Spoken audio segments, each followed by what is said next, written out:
और ब्रेक के बाद न्यूज नाइट में आज की बड़ी खबर पे करते हैं चर्चा, जो कि चुनाव से जुड़ी हुई है। इसी से जुड़ा है आज का हमारा विशेष भी। चुनावी राज्यों में चढ़ा सियासी पारा, क्योंकि लगातार हिमाचल और गुजरात में चुनाव की जो गतिविधियां हैं वो तेज होती जा रही हैं और किस तरह से चीजें आगे बढ़ रही हैं। इस विषय पर बात करने के लिए बहुत ही खास पैनल भी हमारे साथ मौजूद है। उनका परिचय आपसे कराते हैं। मेरे साथ में चारू प्रज्ञा जी हैं, जो कि प्रवक्ता हैं भाजपा की। चारू जी, बहुत स्वागत। इसके अलावा अजय उपाध्याय जी हमारे साथ में जुड़ गए हैं, प्रवक्ता हैं कांग्रेस का। अजय जी, बहुत स्वागत आपका भी। अकील खान साहब हैं, जो कि आम आदमी पार्टी के समर्थक हैं, स्टूडियो में मेरे साथ मौजूद है। अकील जी, आपका बहुत बहुत स्वागत। वरिष्ठ पत्रकार शेखर अय्यर जी भी हमारे साथ जुड़ गए हैं। शेखर जी, आपका भी बहुत बहुत स्वागत। चारू प्रज्ञा जी, शुरुआत आपसे ही, क्योंकि अगर हिमाचल और गुजरात दोनों जगह की बात की जाए तो आप वहां सत्तासीन हैं और आप वहां बैठे हुए हैं। हिमाचल में तो यह है कि साहब एक रवायत है 5 साल में बदलाव की, लेकिन गुजरात में तो एक बहुत लंबी एंटी इनकम्बेंसी फैक्टर है, तो शायद इसीलिए गुजराती अस्मिता की बात भी कहना पड़ रहा है बीजेपी को।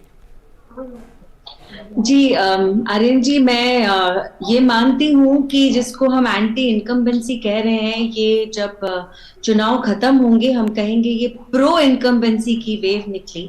क्योंकि पिछले 4 टर्म्स में गुजरात में जिस किस्म का डेवलपमेंट हुआ है, लोग जैसे खुश हैं। गुजरात मॉडल को हम पूरे देश में फैलाने की बात करने से शुरुआत करते हुए यहाँ तक आज पहुंचे हैं, तो मुझे पूरा यकीन है कि एक बार और गुजरात की जनता और हिमाचल की जनता भारतीय जनता पार्टी को आशीर्वाद देगी और फिर से हमारी सरकार बनेगी।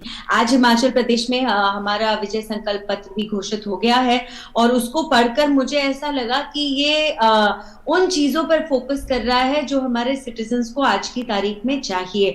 इसमें एक बहुत बड़ा फोकस महिलाओं के लिए है, महिलाओं के इश्यूज के लिए है, वो चाहे एजुकेशन रिलेटेड हो, वो चाहे महिलाओं की इकोनॉमिक इंडिपेंडेंस रिलेटेड हो, चाहे वो एक गर्भवती महिला के बच्चे और उनकी अपनी सेहत के रिलेटेड हो। तो इन सारी चीजों को जब हम देखते हैं और उनको लेकर हम आगे बढ़ते हैं, तो मुझे बिल्कुल भी कोई डाउट नहीं है कि गुड गवर्नेंस जो हमारे पूरे देश में दिखती है मोदी जी के लीडरशिप में, उसी तरीके से डबल इंजन की सरकार दोनों गुजरात और हिमाचल में आगे भी अच्छा ही काम करते रहेंगे। जो शुरुआत हमने कुछ सालों पहले करी थी उसको हम कंटिन्यू रखेंगे। जी अजय जी, क्योंकि कांग्रेस पार्टी से आप नुमाइंदगी कर रहे हैं और अगर गुजरात के लिहाज से बात की जाए तो दशकों से सत्ता से बाहर है कांग्रेस पार्टी, क्या एक नया विकल्प के तौर पे आपके पास देने के लिए गुजरात की जनता को है इस वक्त, ताकि वो आपको चुन सके? आप मतलब कांग्रेस पार्टी को चुन सके। आपकी तो बात हम अकील जी से बाद में करेंगे। जो परिस्थितियां हैं, संजोग से मैं अभी गुजरात में हूं। मेरी आवाज आ रही है? जी, बेहतरी से हम सुन पा रहे हैं, आपकी आवाज बहुत अच्छे से पहुंच रही है। मैं अभी सोमनाथ के रास्ते में हूं, ऑन द वे ही आपको ये डिबेट ज्वाइन कर रहा हूं। लगातार मैं घूम रहा हूं और क्षेत्र में देख रहा हूं लोगों की जिस तरह से युवा की जिस तरह से आशाएं थी और युवाओं की आशाओं पर जिस तरह ये सरकार लगातार पानी डालने का काम किया। आज हालत यह है कि यहाँ बेरोजगारी से सबसे ज्यादा परेशान है नौजवान गांव एरिए का। मैं अभी जब देख रहा था आज पीसी के दौरान, तो लोगों का जो भाषा थी और जो भाव थे, इस सरकार से लोग अब आंतरिक अंदर मन से कहीं ना कहीं परेशान है। उसका कारण है पहला कि ये सरकार जो है राज्य पर लगभग 4 लाख करोड़ रुपए का लायबिलिटी ला दी है। पिछले 15 वर्षों का ये डेवलपमेंट है कि कर्ज जो है 2 गुना हो गया, बल्कि 3 गुना हो गया। और धीरे धीरे जिस तरह गुजरात की भी बात करें तो वहां भी 65,000 करोड़ रुपए का कर्ज है। इस सरकार का एक आजकल सूत्र वाक्य हो गया है, देश में भी 3 गुना कर्ज है, बढ़ाया है 7-8 सालों में। यावत जीवेत सुखम जीवेत ऋणम कृत्वा घृतम पीबेत, ये चार्वाक दर्शन पर सरकार चल रही है। जिस तरह से कर्ज के मकर जाल में गुजरात जैसे प्रदेश को फंसाया, जो प्रदेश हमारे समय में। अजय जी, लेकिन अजय जी, आप गुजरात को कर्ज में फंसाने का जिक्र कर रहे हैं अजय जी, वो गुजरात मॉडल के दम पे तो प्रधानमंत्री नरेंद्र मोदी गुजरात में इतने टर्म रहे, उसके बाद में दिल्ली में आने के बाद में दूसरा टर्म तो उनका यहाँ चल रहा है, तो वो उसी मॉडल के आधार पर एक तरीके से उनका विस्तार होता रहा है। आप उस पर सवाल उठा रहे हैं। यही तो सच्चाई है कि जो यहाँ आकर के जो हालत ग्रामीण एरिया में देखिए तब आपको समझ में आएगा। अलग बात है सी प्लेन साबरमती के तट पे चला लेना और सिर्फ चुनाव के समय चला लेना, अलग बात है। लेकिन शराबबंदी का एक प्रदेश और उसके बाद इतने लोगों की जान चली गई। जिस तरह से किसान का डबल इनकम 2017 में सरकार यहाँ के घोषणा पत्र में भी लाई थी, और डबल इनकम का तो छोड़िए, उनकी इनकम 27 रुपए प्रति रोज के हिसाब से चल रही है।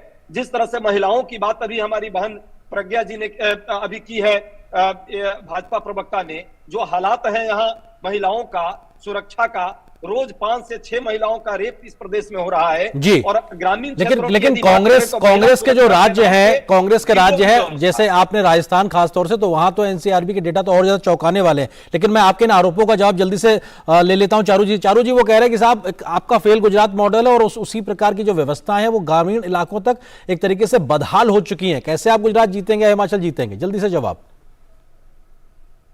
जल्दी से मैं आपको एक बात बताती हूँ। गुजरात में जो लोग रहते हैं, अब वो सरकार से बिजली, पानी, सड़क नहीं मांगते, क्योंकि उनके पास वो पहले से है। अब वो एक कदम आगे बढ़ चुके हैं। अब वो बात करते हैं ब्रॉडबैंड कनेक्शन की, अब वो बात करते हैं गांव-गांव में एक अच्छे वेल इक्विप्ड नर्सिंग होम की, वो बात करते हैं एक कदम आगे बढ़ने की।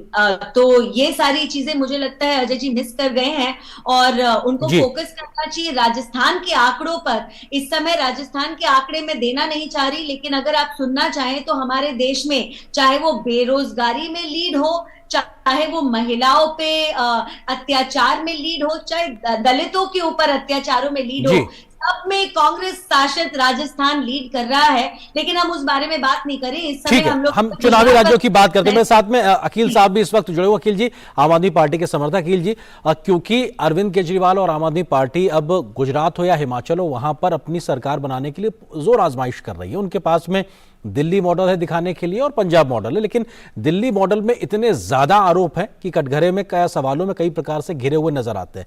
पंजाब का भी जो थोड़े समय का शासन आज लॉ एंड ऑर्डर से लेकर या पराली की समस्या को लेकर लगातार सवालों में घिर रहे हैं। क्या एक विकल्प के तौर पर, क्या एक बड़ी मिसाल के तौर पर दिखाएंगे आप गुजरात और हिमाचल में? देखिए आनंद साहब, मैं पॉलिटिकल एनालिस्ट की तरफ बतौर आपको बताऊं, जो एक इम्पार्शियल एनालिसिस मैं करना चाहूँगा। दिल्ली के अंदर आप बोल रहे हैं कि दिल्ली के अंदर परफॉर्मेंस नहीं है कोई, ये मतलब अजीब बात लगी मुझे कि पूरे देश और दुनिया के अंदर दिल्ली के मॉडल को फॉलो करने के लिए पूरे प्रधानमंत्री से लेकर के सारे कांग्रेस, बीजेपी और दूसरी पार्टियां सब उसको फॉलो कर रही हैं।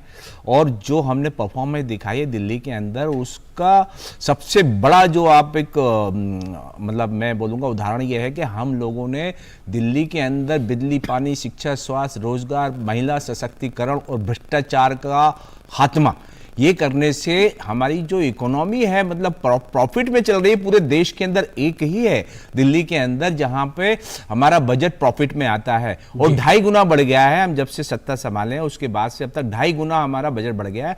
और हमने सारी चीजें, ये जो बीजेपी वाले बोलते हैं फ्री रेवड़ियां, आप कुछ बोल दो उनको, रेवड़ी बोल दो चाहे कुछ बोल दो, हम रेवड़े नहीं बांटते हैं जो बड़े बड़े उद्योगपतियों को आप दे रहे हैं 20,000 22,000 करोड़ फला करोड़। मोदी जी जाकर के इसी की गाइडलाइन तो बाद में आई उसके।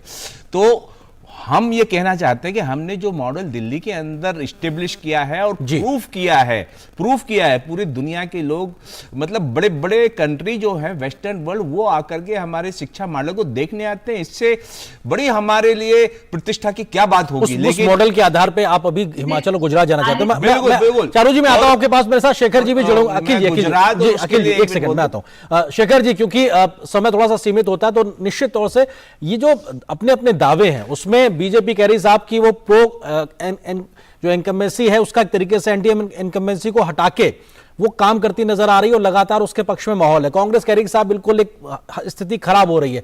आम आदमी पार्टी कह रही है कि साहब हमारा जो एक मॉडल है दिल्ली का, उसके आधार पर हम दोनों राज्यों में जीतने के लिए आगे बढ़ रहे हैं। किस तरीके की स्थितियां, परिस्थितियां दिखाई पड़ रही हैं आपको?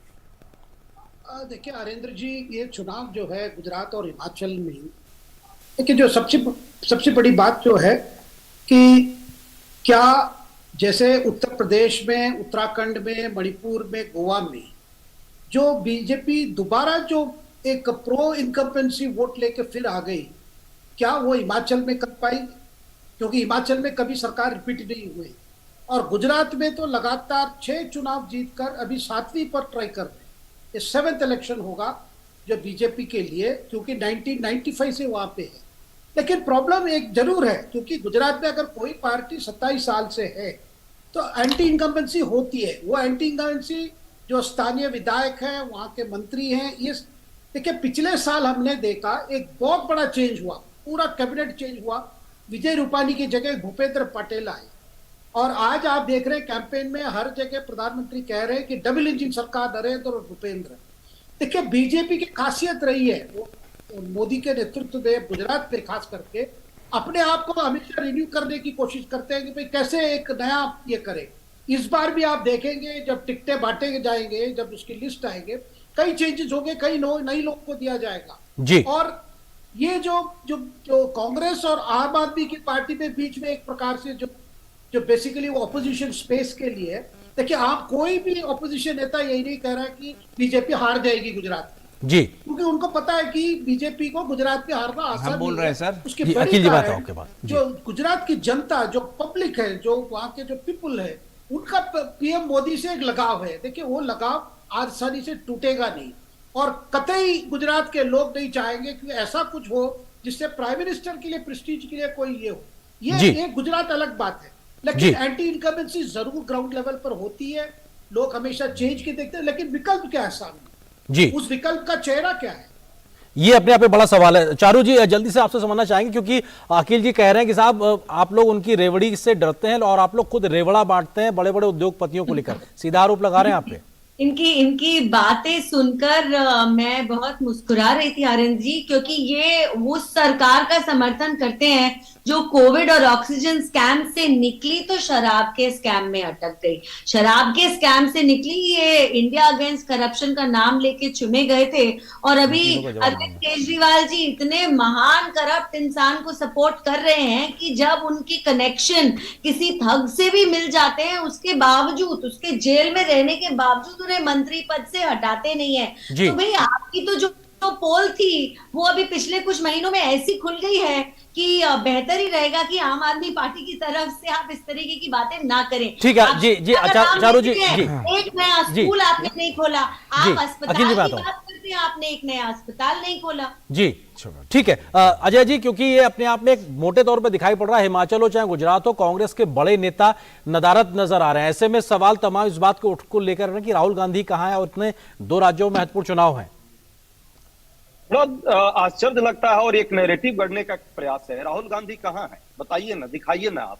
राहुल गांधी सड़कों पर है, पैदल चल रहे हैं देश को जोड़ने के लिए, महंगाई बेरोजगारी खत्म करने के लिए, असमानता को दूर करने के लिए, और यही मुद्दा इस देश का मुद्दा और गुजरात और हिमाचल का मुद्दा है। पहली बात। दूसरी बात, क्या प्रियंका गांधी जी नेता नहीं है? राजीव शुक्ला नेता नहीं है? हमारे राज्यों के प्रभारी नेता नहीं है? सभी लोग एक एक नेता, हमारे जैसे छोटे कार्यकर्ता भी जो आपके साथ टीवी पर बैठ करके और फील्ड से दिख रहे हैं। ये सोमनाथ का एक छोटा सा कस्बा है जहां पे मैं आपसे ये डिबेट कर रहा हूं, तो हम लोग क्या क्षेत्र में नहीं है? सभी लोग क्षेत्र में है, पहली बात। दूसरी बात, जो अभी हमारे शेखर जी एक वरिष्ठ पत्रकार है और बड़ा सम्मान उनका करता हूं, उन्होंने जो बात रखी, चेहरा कौन है? क्या मोदी जी गुजरात के चुनाव का चेहरा है? क्या मोदी जी गुजरात में मुख्यमंत्री बनने वाले हैं? तो भूपेंद्र और नरेंद्र की टीम कहते हैं वो तो नहीं, मोदी जी यदि चुनाव मुख्यमंत्री बनने वाले हैं तो बात अलग है, लेकिन सच्चाई है कि वो मुख्यमंत्री नहीं बनेंगे। और जितने जो यहाँ पे कुशासन चल रहा है, यदि मोदी जी चेहरा है तो इन कुशासन के लिए भी जनता यहाँ से उनको प्रश्न करेगी। लोकसभा प्रधानमंत्री का चुनाव नहीं है, विधानसभा का चुनाव। ठीक है अखिल जी, बहुत जल्दी से अपनी बात को रखिए। नहीं थी, देखिए अपने मुख्यमंत्रियों को क्यों चेंज किया इन्होंने? तीन को। अखिल जी अपनी बात रखिए। देखिए मोदी जी ने जो है ना, जो मतलब एक पेश किया है गुजरात मॉडल, उसका एक बहुत बड़ा फेलियर अभी भी जस्ट आया है मोरवी में, जहां पर की करप्शन की इम्तिहान हो गई है और जहां पे 135 लोग मर गए और उसके बावजूद भी जो मेन कल्प्रिट है उनके खिलाफ कोई एक्शन नहीं है क्योंकि वो भ्रष्टाचार में लिप्त थे।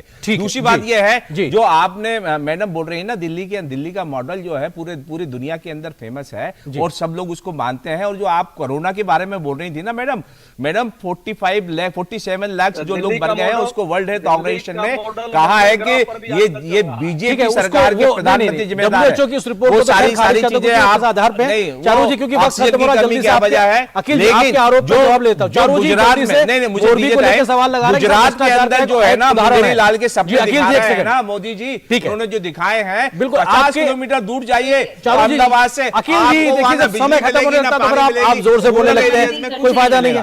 चारू जी जल्दी से अपनी बात रखिए। अखिल जी प्लीज, चारू जी इस आरोप का जवाब फटाफट जी।